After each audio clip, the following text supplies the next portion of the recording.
সুপ্রিয় শিক্ষার্থী বন্ধুরা, আমি সাহাদ আমিন অনেক স্বাগতম জানাই তোমাদের টেকনিক ইজি এডুকেশনে।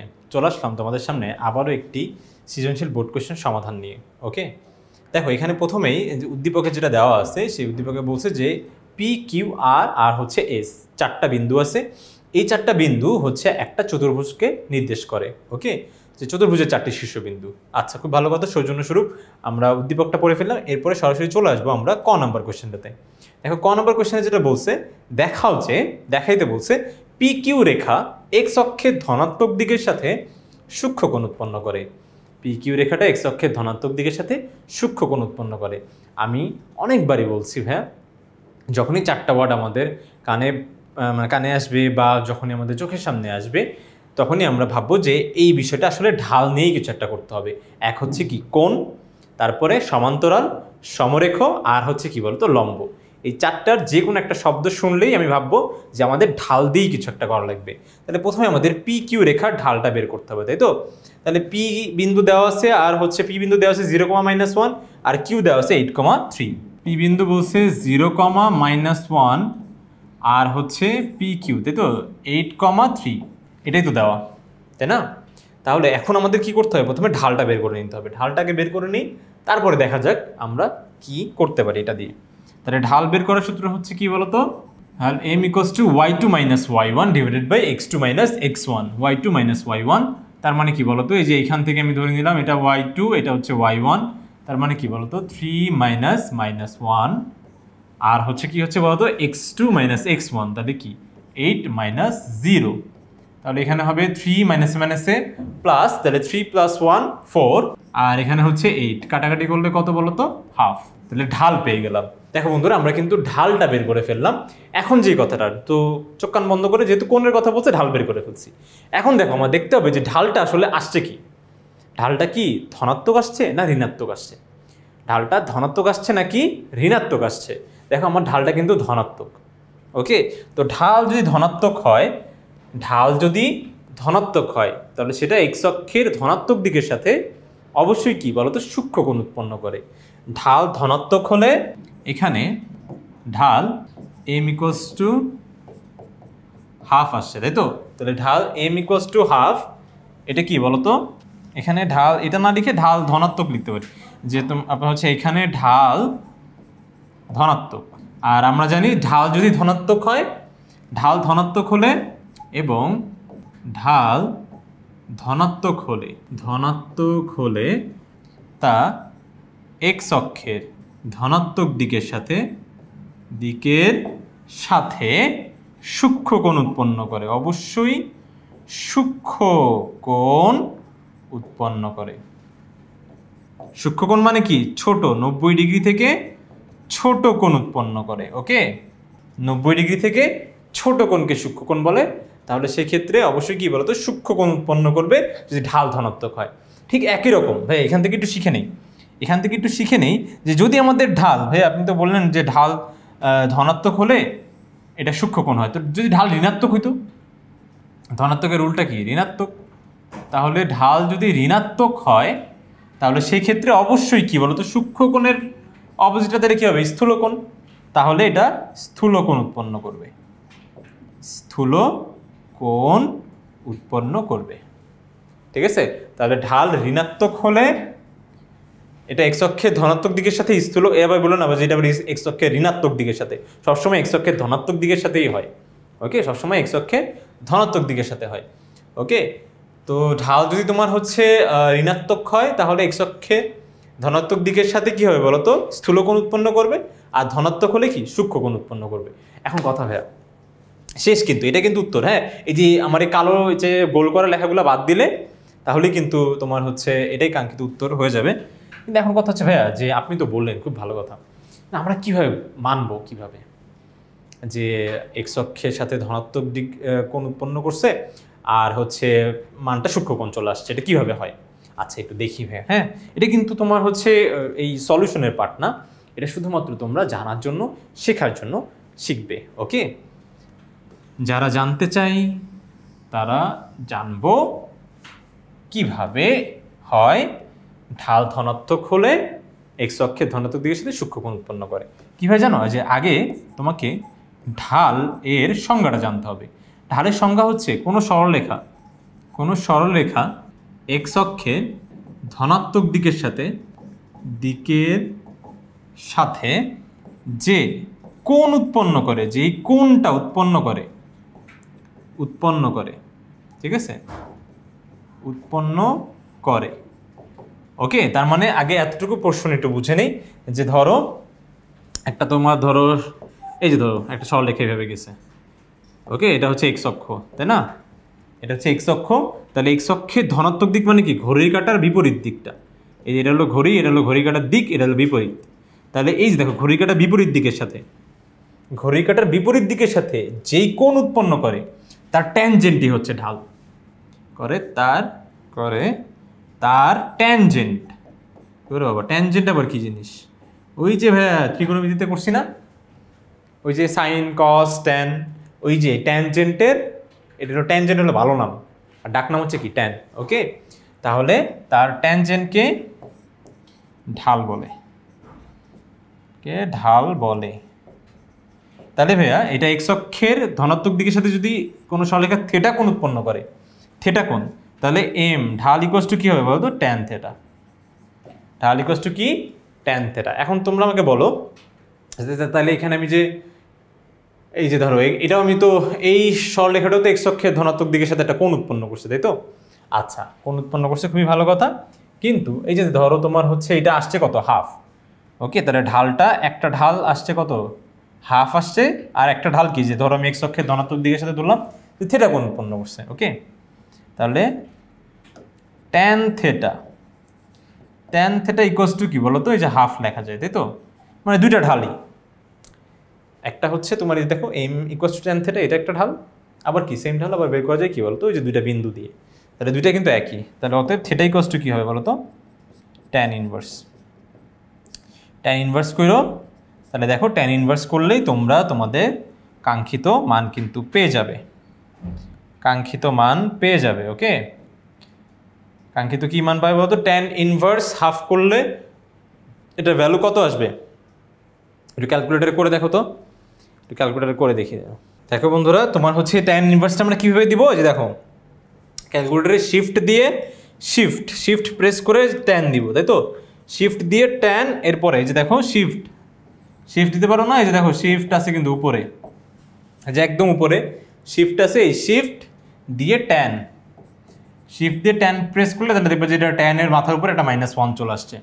এরপরে জাস্ট এই হাফটা দিয়ে দিবা, যে 1/2 বলে দেখো তোমরা কাঙ্ক্ষিত মান পেয়ে যাচ্ছ। কত বলো তো? 26.56 ডিগ্রি।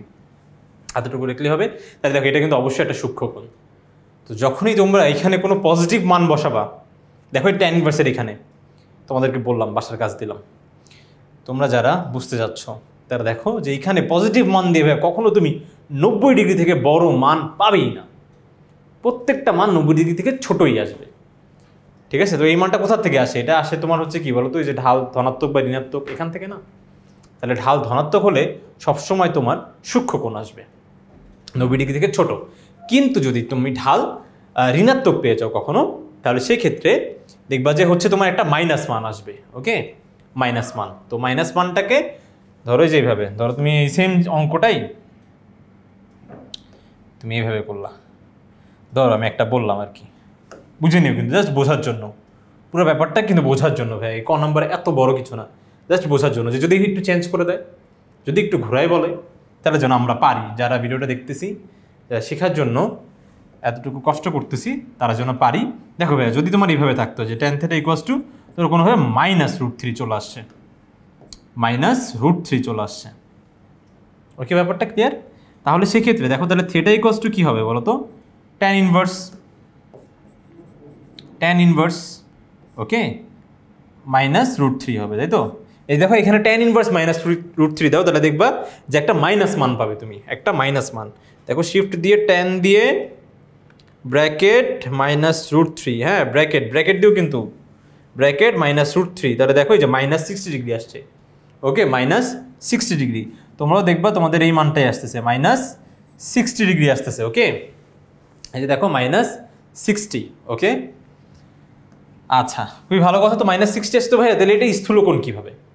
ভাইয়া দেখো, কোণের মান যখনই ঋণাত্মক আসবে, এটা ধরে নিবা যেটা হলো একটা স্থূলকোণ। এটা নিয়ে তোমার হচ্ছে আরও এক্সটেন্ডেড আলোচনা 8.3-তে আছে, তো সেই আলোচনা আমি এখানে টানবো না। শুধু জাস্ট কী করবো জানো, এই যে যেই ঋণাত্মক যে মানটা আসবে সেই মানটাকে তোমরা শুধু জাস্ট 180 ডিগ্রি থেকে বিয়োগ করে দিবা। আমি মান মানে কিন্তু যে মাইনাস সহ বলি না, জাস্ট মান বলছি। মান মানে কি 60 ডিগ্রি হচ্ছে মান, এটাকে জাস্ট বিয়োগ করে দিবা। তাহলে কত আসবে বলো তো?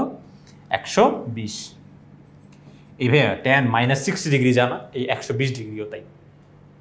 কীভাবে আবার 120 ডিগ্রি কীভাবে দেখি তো? tan 120 ডিগ্রি কত আসে? tan 120 ডিগ্রি, হ্যাঁ tan, এই দেখো -1.73, -1.73 মানেই হচ্ছে কি বলতো, যে √3। -1.73 যদি আসে, হ্যাঁ দেখো এইটা আর -√3 তুমি যদি দাও, তাহলে দেখো একই আসে, দেখো একই, -1.73। তার মানে এটা মানে কি বলতো, যে tan 120 ডিগ্রি মানেও √3, আবার tan -60 ডিগ্রি মানেও √3, -√3 আর কি। ঠিক আছে? তো তাহলে দেখো এটা কিন্তু অবশ্যই কি আসবে বলতো, একটা স্থূলকোণ আসবে। এটা কিন্তু একটা স্থূলকোণ। কীভাবে? এই যে -60 ডিগ্রি দেখে ভেবো না যে ভাইয়া এটা তো এই যে 60 ডিগ্রি আসছে, না ভাইয়া -60 ডিগ্রি। ব্যাপারটা কিন্তু আলাদা। কোণের মান ঋণাত্মকটা একদমই ব্যাপার আলাদা। ঠিক আছে? আশা করি যারা বুঝতে চেয়েছে তারা হচ্ছে পুরো ব্যাপারটা ক্লিয়ার এখন। তো সেই ক্ষেত্রে কখনো যদি তোমাদের এই মানগুলো নিয়ে অন্য কোনো কিছু বের করতে বলে, ঘুরে দেয়, তাহলে সেই ক্ষেত্রে তোমরা আশা করি পারবে, কারণ এখন তোমাদের কাছে পুরো বেসিকটাই ক্লিয়ার। ওকে, তাহলে সেক্ষেত্রে আমরা সরাসরি চলে যাব আমাদের পরবর্তী অঙ্কটাতে। পরবর্তী অঙ্কে যেটা বলছে যে দেখাও যে PQRS চতুর্ভুজটি একটি আয়তক্ষেত্র। চতুর্ভুজটা একটা আয়তক্ষেত্র। তো ভাই আয়তক্ষেত্র কিভাবে হয়? প্রথমে আগে আমি বলছি যে বিন্দুগুলো বসাই নিবে একটু কষ্ট করে, বিন্দুগুলো কষ্ট করে একটু বসাই নিবে। ওকে, এই যে দেখো বিন্দুগুলো ধরো আমি এখানেই দেখাই দিচ্ছি, এটা x অক্ষ, এটা y অক্ষ। ঠিক আছে? তাহলে সেক্ষেত্রে বিন্দুগুলো কি বলতো, 0,-1। তাহলে এখানে হবে না 0, এখানে না, ব্যাপারটা মুছে যাবে। আচ্ছা, আর y অক্ষ। ঠিক আছে? 0,-1, -1 মানে y এর মান যেহেতু -1, তাহলে সেটা কি নিচে হবে, যে 0,-1 এখানে। ঠিক আছে? এখানে হবে ধরো P বিন্দু। ঠিক আছে? এরপরে হচ্ছে কি 8,3, এটা হচ্ছে কি Q বিন্দু। এরপরে হচ্ছে আর 6,7, তাহলে 6,7 তো একটু উপরে যাবে আর কি, যে এখানে হবে আর বিন্দু। আর এস বিন্দুটা হবে হচ্ছে ধরো -2,3, তাহলে যে এখানে এস বিন্দু। এটা হচ্ছে আমাদের এই যে চতুর্ভুজটা একটা আয়ত না সামান্তরিক, এটা তোমাকে দেখাইতে হবে। তো আয়তক্ষেত্র যদি হতে হয়, আমরা জাস্ট নর্মালি বিন্দুগুলো এভাবে বসাবো র্যান্ডমলি, যেন আমরা বুঝতে পারি যে কোনটা বিপরীত বাহু। যেমন এই যে এস আর এর বিপরীত বাহু কি বলতো, PQ। এস আর এর বিপরীত বাহু কি হবে বলতো, PQ। তাহলে প্রথমে তোমাকে এস আর দূরত্ব বের করতে হবে, তারপর কি PQ দূরত্ব বের করতে হবে। এবার দেখবা যে এটা সমান আসছে কিনা, তাহলে দেখো যে একটা বিপরীত বাহু তাহলে সমান বের হবে। হ্যাঁ, দূরত্ব নির্ণয় সূত্রটা আবার কি? দূরত্ব নির্ণয় সূত্রে যে এখানে ফাঁকে লিখে দিলাম, কি জানো তো, x1 - x2 whole square plus y1 - y2 whole square. ঠিক আছে? তাহলে যখন এস আর আর বের করবে, হ্যাঁ, তখন হচ্ছে কি বলতো, এস আর বা আর এস যেটাই বলো না কেন, এটা x1 y1 ধরে নিলা, এটা x2 y2 ধরে নিলা। তাহলে সেক্ষেত্রে এই অনুযায়ী তোমার যে সূত্রটা বসায় দাও, দেখো তোমরা কিন্তু দূরত্ব পেয়ে যাবে। আচ্ছা, তাহলে এস আর পাইলাম, তারপরে PQ পাবো। এরপরে কি ঠিক একই রকম SP পাবো, যে SP যে একই সূত্র দিয়ে। তারপর কি এই যে আর কিউ বা QR যেটাই বলো, হ্যাঁ, এই যে তোমার S থেকে P যা, P থেকে এসও তাই। এখন আমার থেকে তুমি যে দূরত্ব অবস্থান করতেছো, তোমার থেকে আমি ঠিক একই দূরত্ব অবস্থান করতেছি। ঠিক আছে? কিন্তু যখন ভিডিও আপলোড হবে তখন নিশ্চয় চেঞ্জ হয়ে যাবে। আচ্ছা, ঠিক আছে, তাহলে হচ্ছে জাস্ট ধরো এস আর হচ্ছে P, মানে আমাদের বাসার স্থানটা সবসময় সেম থাকবে, এখন এখানকার স্থানটা চেঞ্জ হবে। তাহলে এস আর হচ্ছে P, এস থেকে P এর দূরত্ব যা, P থেকে এস এর দূরত্ব একই। ওকে, তাহলে তুমি যেই দূরত্ব যেভাবেই তুমি বিন্দুগুলো নেও না কেন, দূরত্ব সবসময় একই পাবে। এরপরে ভাইয়া এটা তো তুমি বলবা যে ভাইয়া বুঝলাম, আপনি বললেন বিপরীত বাহুগুলো সমান হয়, সামান্তরিকেরও তো বিপরীত বাহুগুলো সমান, তাহলে সেই ক্ষেত্রে আমি কীভাবে বুঝবো যে এটা সামান্তরিক না আয়ত? হ্যাঁ ভাইয়া, বোঝার আরেকটা ছোট্ট উপায় আছে, সেটা হচ্ছে কি বলতো, যে কর্ণগুলা, ঠিক আছে, কর্ণগুলা, হ্যাঁ এই যে এখান থেকে কর্ণগুলা দেখো, এই যে কর্ণ কি, এস কিউ একটা কর্ণ, ঠিক আছে, এস কিউ একটা কর্ণ এস কিউ বা কিউ এস যেটাই বলো না কেন, এস কিউ একটা কর্ণ, তারপর কি পি আর একটা কর্ণ, পি আর একটা কর্ণ, দেখো হচ্ছে পি আর একটা কর্ণ,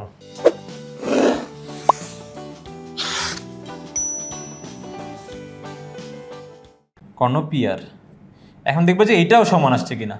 যদি ভাইয়া কোনোভাবে যে কর্ণগুলো এই সূত্রে অ্যাপ্লাই করে যদি দেখো যে কর্ণগুলোও সমান চলে আসছে, তাহলেই ভেবে নিবা এটা একটা আয়ত। আর যদি কর্ণ সমান না আসে তাহলে এটা কি হয়ে যাবে বলতো, সামান্তরিক।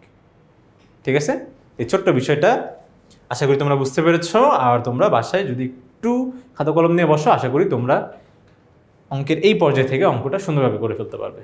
ঠিক আছে, আমরা সরাসরি চলে যাব আমাদের গ নাম্বার কোয়েশ্চেনটাতে। বলছে চতুর্ভুজটির যে অংশ প্রথম চতুর্ভাগে অবস্থান করে তার ক্ষেত্রফল নির্ণয় করো।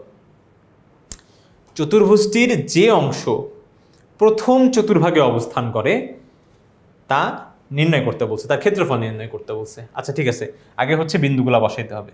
গ নম্বরে আগে হচ্ছে বিন্দুগুলা বসাবো, তাই তো? একবারে বিন্দুগুলা বসাই দিব। ধরো এটা হচ্ছে আমার এক্স অক্ষ, এটা হচ্ছে ওয়াই অক্ষ, ঠিক আছে।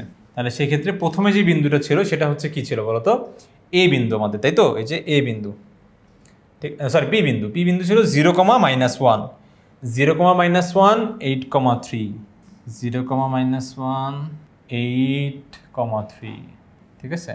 এরপরে ছিল হচ্ছে 6,7 -2,3, 6,7 -2,3, তার মানে -2 আর হচ্ছে 3 এখানে।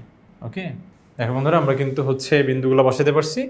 এখন বলছে প্রথম চতুর্ভাগে যে অংশটুকু পড়ে, আগে দেখি আইকা দেখি কি হয়। এটা এখানে, আচ্ছা প্রথম চতুর্ভাগে যে অংশটুকু পড়ছে, দেখো প্রথম চতুর্ভাগে কোন অংশটুকু পড়ছে, দেখো এই যে এইটা, এই যে এইটা জানা লাগবে, আর হচ্ছে যে এইটা, তাই তো? প্রথম চতুর্ভাগে তো তোমার হচ্ছে এতটুকু অংশই পড়ছে চতুর্ভুজে, দেখো এতটুকু অংশ, আমি তোমার হচ্ছে একটু, ঠিক আছে, দেখো এই যে এই অংশটুকু, এই যে এই অংশটুকু ডট ডট দিয়ে দিলাম, তোমাকে একটু কষ্ট করে হলেও এই অংশটুকু ক্ষেত্রফল বের করতে হবে। তো ক্ষেত্রফল বের করতে হলে তোমার কিন্তু বিন্দু জানা লাগবে। কি কয়টা বিন্দু জানা লাগবে? 1টা 2টা 3টা 4টা 5টা বিন্দু জানা লাগবে, 5টা বিন্দু, ঠিক আছে। এখানে কিন্তু আর একটা বিন্দু জানলে, 4টা বিন্দু জানলে হচ্ছে না, 5টা বিন্দু জানা লাগবে। তাহলে এই বিন্দুটা তুমি কিন্তু জানো, আসলে এত কষ্ট করার কিছু নেই, এই বিন্দুটা তুমি জানো।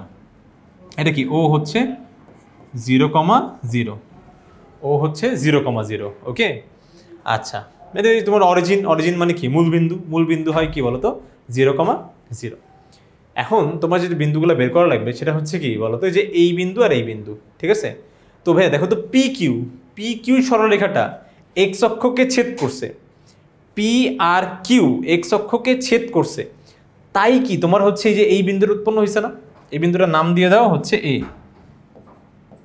তারপর দেখো তো এস আর হচ্ছে আর ছেদ করছে, এই যে ওয়াই অক্ষকে ছেদ করছে, ওয়াই অক্ষকে ছেদ করার পরেই কি তোমার হচ্ছে এই বিন্দুটা উৎপন্ন হয়েছে না? যে এই বিন্দুটা, এই বিন্দুর নাম দিও তুমি বি। তাহলে বি বিন্দুটা পাইছো কিভাবে? যে এস আর হচ্ছে আর ওয়াই অক্ষকে ছেদ করছে, তো যখন তখন এই বিন্দুটা কখন পাইছো? যখন পি আর কিউ এক্স অক্ষকে ছেদ করছে, যখন তখন, ঠিক আছে। একটা ওয়াই অক্ষকে ছেদ করছে, একটা হচ্ছে এক্স অক্ষকে ছেদ করছে, ঠিক আছে। খুবই ভালো কথা, বুঝে ফেললাম। এখন যে কাজটা করব, আগে সমীকরণ বের করে ফেলবো। সমীকরণ না জানলে তো আমরা এই যে তোমার এই বিন্দুগুলা জানবো না, তাই তো? পি কিউ সমীকরণ, পি কিউ সমীকরণ কীভাবে বের করবো বলো তো? ওই যে সূত্র তো জানি, y minus y1 minus y2 equals to x minus x1 minus x2। এখন জাস্ট বিন্দুগুলো বসাচ্ছি। তাহলে y minus y1, এই যে ধরো এই যে এখানে হচ্ছে পি কিউ বের করতেছি, তো এটা x1, এটা y1 ধরে নিই, এটা x2, এটা হচ্ছে y2 ধরে নিই। এবার বুঝে নিও কিন্তু যে দেখো পি আর কিউ এই যে এক্স অক্ষকে ছেদ করছে বলে এই বিন্দু পাওয়া গেছে। আচ্ছা, তাহলে y minus y1 প্লাস 1 হয়ে যাবে, মাইনাসে মাইনাসে প্লাস 1, কিন্তু এখানে তো আর সামনে কিছু নাই, তাহলে -1 আর y2 কত 3,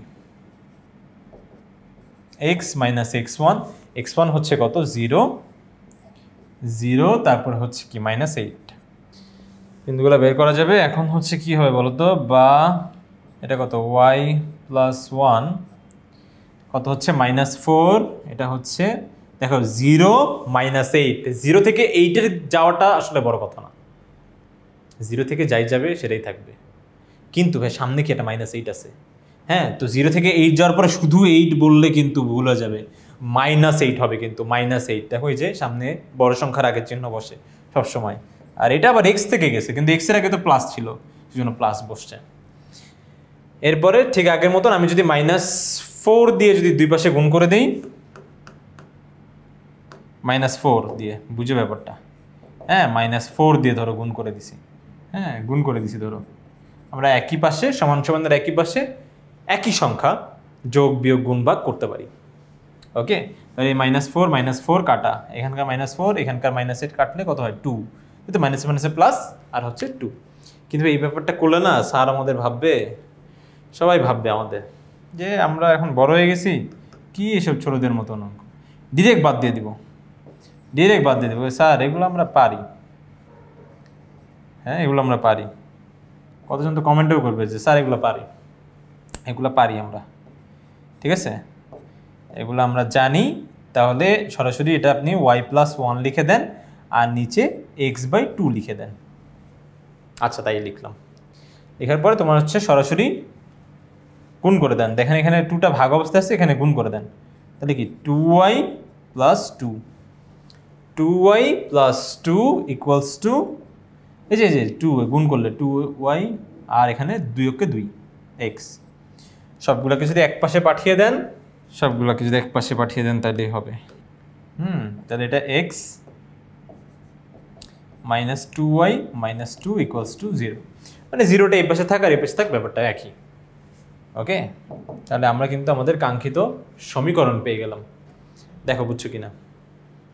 হ্যাঁ, এই অংশটুকু তোমরা একটু দেখে নাও, ক্যালকুলেশনটা একটু পজ করে দরকার হয় দেখে নাও, আশা করি এতটুকু বোঝা গেছে। এখন আমরা চলে যাব আমাদের, এই যে দেখো আসতেছে PQ সমীকরণগুলোকে বের করে নিই কষ্ট করে। তাহলে দেখো SR, দেখো SR, তাই তো, SR হচ্ছে কি আবার, এই যে দেখো SR y অক্ষকে ছেদ করছে বলে এই যে দেখো B বিন্দু পাওয়া গেছে, তাহলে SR যে y অক্ষকে ছেদ করছে, এখন এটা নিয়ে আমার হচ্ছে কাজ। তাহলে আগে SR সমীকরণটা বের করতে হবে। ওকে, SR সমীকরণটা বের করতে হবে, এটা কিন্তু এখন মুখ্য না, মুখ্য হচ্ছে যে SR নিয়ে, SR হচ্ছে কি দিয়ে বলতো, R দিয়ে। ওকে, তাহলে হচ্ছে S বিন্দুটা একটু দেখি, SR সমীকরণ আমরা হচ্ছে একবারে লিখে বলবো, তাহলে SR সমীকরণ কি, সেই y - y1 - y2 = x - x1 x1 - x2, ঠিক আছে, এই যে এটা।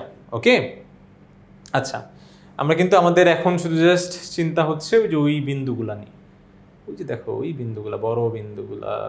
এরপরে দেখো ভাইয়া বিন্দুগুলা জাস্ট কি করবে, এখন বসাই দিব, ওই দেখো s কি -2 3, তাই তো, -2 এখানে দরকার লিখে নেই, -2 আর 3, এটা x1, এটা আমার জন্য y1, আর হচ্ছে ওই আর কি 6,7, এটা হচ্ছে x2, এটা হচ্ছে y2। তাহলে সেক্ষেত্রে সূত্র যদি আমি অ্যাপ্লাই করি তাহলে কি লেখা যাবে, y - y1 কত বলো তো 3, তারপরে 3 - 7, এখানে কত x -2, তার মানে +2, কিন্তু সামনে এখানে -2ই থাকবে, আর এখানে কি -6, ঠিক আছে। SQ সরলরেখার সমীকরণ হবে হচ্ছে এইটা, দেখি কি আসে, একটু ক্যালকুলেশন করলেই হয়ে যাবে, ঠিক আছে, একটু ক্যালকুলেশন করলেই হয়ে যাবে। y - 3, এটা হবে হচ্ছে তোমার -4, এখানে হচ্ছে -8, এখানে হচ্ছে x + 2, তাহলে ঠিক আগের মতন যদি -4 দিয়ে গুণ করে দিই, তাহলে সেক্ষেত্রে এটা থাকবে কি y - 3, এখানে থাকবে কি বলতো x + 2, আর এখানে থাকতেছে হচ্ছে শুধু 2, তার মানে 2y - 6 x + 2, তাহলে x - 2y, মানে এই পাশে তো 0ই থাকবে, x - 2y, তারপর কি +2, আর হচ্ছে -6 এই পাশে আসলে কি +6, তাহলে সেক্ষেত্রে এটা কি হচ্ছে x হয়ে গেল, চলে আসো, তাহলে x minus 2y plus 8 equals to 0। ওকে, তার মানে আমরা কিন্তু এস কিউ সমীকরণ পাইলাম। আবার কি বলতো, ওই যে এখানকার এস কিউ আর কোনটা পাইছি, পি কিউ পাইছি, সরি এস আর পি কিউ পাইছি। ঠিক আছে, এস আর পাইছি আর পি কিউ পাইছি। ওকে, খুব ভালো কথা। এখন আমার কি করতে হবে, ওই যে ছেদবিন্দুগুলো বের করতে হবে। হ্যাঁ, একটু কষ্ট করে ছেদবিন্দুগুলো বের করতে হবে। তাহলে এখন আমার এই ক্যালকুলেশন দিয়ে কাজ নাই, আমার কাজ হচ্ছে এক এক করে ওই যে সমীকরণগুলো নেওয়া। তাহলে সমীকরণ বাবাজি চলে আসো। হ্যাঁ ওকে, চলো নিয়ে আসি আমরা। এই পুরোপুরি আসো। এই দেখো এক্স এক্স মাইনাস 2 পুরাটা নিয়ে আসবো। ঠিক আছে, আর বাকি এদের দিয়ে আমার আর কোনো কাজ নেই, এদের দিয়ে কাজ নাই, ওরা চলে যাক। ঠিক আছে বন্ধুরা, তাহলে দেখো আমরা আমাদের দেখো পি কিউ সমীকরণ আর হচ্ছে আর এস সমীকরণটাকে একটু সুন্দরভাবে এখানে রেখে দিছি, আর হচ্ছে আমাদের চিত্রটা এখানেই আছে। এখন আমাদের এ বিন্দু আর বি বিন্দুটা যদি বের করতে হয়, তাহলে দেখো ভাইয়া এক্স অক্ষকে পি কিউ ছেদ করছে, তাহলে সেক্ষেত্রে যে এই বিন্দুটা উৎপন্ন হয়েছে, তাহলে পি কিউ সমীকরণ, পি কিউ সরলরেখা যেটা, হ্যাঁ পি কিউ সরলরেখা, এই যে দেখো এক্স অক্ষকে ছেদ করলে, এক্স অক্ষকে ছেদ করলে ছেদবিন্দুতে, এই যে দেখো ছেদবিন্দুতে y ইকুয়ালস টু 0। ওকে, কারণ এক্স অক্ষকে ছেদ করলে y মান 0 হয়। এই 0টা আবার কোথায় বসা বলো তো, এই যে দেখো এই যে পি কিউ সমীকরণে, তাই তো এক্স মাইনাস, তাহলে 2 ইন্টু 0 মাইনাস 2 ইকুয়ালস টু 0। তাহলে অতএব এক্স ইকুয়ালস টু কি হবে 2। তাহলে এই বিন্দুর স্থানাঙ্কটা কি আসতেছে, দেখো এক্স এর মান 2, y এর মান কত 0। ঠিক একই রকমভাবে এখন বি বিন্দু বের করতে হবে। বি বিন্দু আবার কি, বি বিন্দু যখন এই যে এস আর আর, দেখো এই যে এস আর হচ্ছে আরটা, এস আর আর যখন একে অপরকে ছেদ করছে, সরি এস আর আর যখন ওয়াই অক্ষকে ছেদ করছে, ওয়াই অক্ষকে, তখন হচ্ছে কি বলতো বি বিন্দু পাওয়া গেছে। তাহলে এস আর বা আর এস সরলরেখা ওয়াই অক্ষকে ছেদ করলে ছেদবিন্দুতে কি হবে বলতো, এক্স ইকুয়ালস টু 0 হবে, তাই না? ওই যে ওয়াই অক্ষে এক্স এর মানটা কি হয় বলতো, 0 হয়। তাহলে এক্স এর মান 0, তাহলে এই যে দেখো এই যে আর এস সমীকরণে যদি এখন বসাই দেই, তাহলে সেক্ষেত্রে কি পাবো, একটু কষ্ট করে যদি আর এস সমীকরণে বসাই দেই, তাহলে হবে কি বলতো, এক্স এর মান তো 0ই, তাহলে 0 দিব, minus 2y plus 8 equals to 0। অতএব দেখো y ইকুয়ালস টু কত হচ্ছে বলতো 4। কারণ দেখো এই যে দেখো এখানকার প্লাস 8, এই পাশে গেলে মাইনাস 8, দুই পাশ থেকে মাইনাস মাইনাস বাদ, 2 দিয়ে 8কে ভাগ করলে কত হবে 4। ওকে, তাহলে আমাদের বি বিন্দুটা কত আসতেছে, বি বিন্দুটা কত হচ্ছে বলতো, এক্স এর ভ্যালু 0, ওয়াই এর ভ্যালু কত 4। তাহলে দেখো আমরা কিন্তু আমাদের কাঙ্ক্ষিত বিন্দুগুলো পেয়ে গেছি। যে দেখো এটা হচ্ছে 2,0, আর এটা হচ্ছে কি বলতো 0,4। এই যে দেখো বিন্দুগুলো পেয়ে গেছি। এখন সুন্দরভাবে কি বলতো, এই দেখো এখানে কিন্তু টোটাল 5টা বিন্দু হচ্ছে। এই যে দেখো এ কিউ আর বি ও, দেখছো তো? এই যে দেখো এই দেখছো, এই দেখো এখান থেকে আমি একটু দেখাই, দেখো এইখান থেকে এখানে গেছে, এই বিন্দু আসতেছে এখান থেকে এইখানে যাব, তারপর এখানে, তারপর এখানে, তারপর এই যেই, ঠিক আছে? টোটাল কিন্তু 5টা বিন্দু হচ্ছে, 5টা বিন্দু রাউন্ড নিচ্ছে। তাহলে সেক্ষেত্রে আমরা হচ্ছে কি করবো বলতো, যে বিন্দুগুলো বসাই, যে এ কিউ আর বি তারপরে ও এর ক্ষেত্রফল কি হবে বলতো, হাফ দিয়ে মডুলাস কি, প্রথমে ধরো ঘড়ির কাঁটার বিপরীত দিকে যদি ঘুরি, ঘড়ি কাঁটা বিপরীতে, তাহলে ঘড়ি কাঁটা বিপরীত দিকে ঘোরা মানে কি বলতো ভাইয়া, এই যে দেখো তো এই যে এ থেকে, দেখো এই যে এ থেকে এই যেভাবে না, এই যে দেখো ঘড়ি কাঁটা বিপরীতে হইলো, এটাই কিন্তু ঘড়ি কাঁটা বিপরীতে ঘোরা হলো। ওকে, বুঝো কিন্তু ঘড়ি কাঁটার বিপরীতে, ঘড়ি কাঁটার বিপরীত বলতে হচ্ছে কি, এই যে দেখো এই হচ্ছে ঘড়ি, আর এটা হচ্ছে কি বিপরীত দিক, ঠিক আছে? বিপরীত দিক। তাহলে দেখো এইভাবে ঘোরাটাও কি বিপরীত দিক বোঝাচ্ছে, এইভাবে ঘোরাটা বিপরীত দিক। তাহলে 2,0 আগে, তারপর কি 8,3, তারপর কি বলতো 6,7, তারপরে 0,4, তারপরে 0,0। এই গেল হচ্ছে আমার টোটাল 4টা বিন্দু, যে সরি 5টা বিন্দু লিখে ফেলছি। এখন যেই বিন্দু থেকে শুরু করছিলাম, দেখো এ থেকে শুরু করছিলাম, এখানে এবার ফিরে আসতে হবে না, যে দেখো এই যে এখানে গিয়ে, এই যে দেখো ফিরে আসতে হবে, তো ফিরে না আসলে তো আমরা কি বলতো পঞ্চভুজটা পাবো না কিন্তু, হ্যাঁ। দেখো এই 1 2 3 4 এই যে এরকম 5 করে, যে আবার এখানে ফিরে আসতে হবে। তার মানে কি যে 2,0-তে আবার ফিরে আসতে হবে।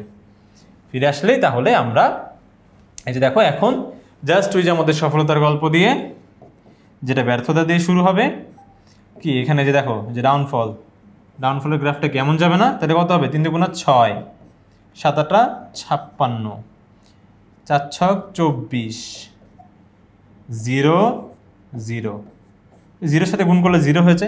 এরপরে ছোট্ট একটা পজ নিয়ে আমরা কামব্যাক দিব সফলতা দিয়ে, হ্যাঁ। সফলতার গ্রাফটা কেমন হয় বলো তো? সফলতার গ্রাফটা হয় উপরের দিকে 0 3 6 18 7 0 0 4 0 0 আবার কি বলতো 0, অনেকগুলো 0, ঠিক আছে। তাহলে হাফ। এখন দেখো এখানে হচ্ছে এই ক্যালকুলেশনটা যদি আমরা করি তাহলে কত আসবে বলো তো? 86, তাই তো? 86 থেকে 18 গেলে কত আসে? 86 থেকে তোমার হচ্ছে 18 যদি চলে যায় তাহলে কত আসবে আমরা একটু দেখে নিই। এই দেখো 68, দেখছো 68, ওকে। 68 আসলে কত হবে? হাফ ইন্টু 68, তাহলে 68 ভাগ 2 করলে কত হচ্ছে? 34। এটাই আমার কাঙ্ক্ষিত উত্তর। এই যে বর্গ একক, অবশ্যই কিন্তু একক লিখবো, না হলে নম্বর কর্তন যাওয়ার সম্ভাবনা থেকে যাবে। আশা করি বন্ধুরা তোমরা বুঝতে পেরেছো, এটাই হচ্ছে আমাদের কাঙ্ক্ষিত উত্তর। পরবর্তী ভিডিও দেখার জন্য আমন্ত্রণ জানিয়ে এখানেই শেষ করছি।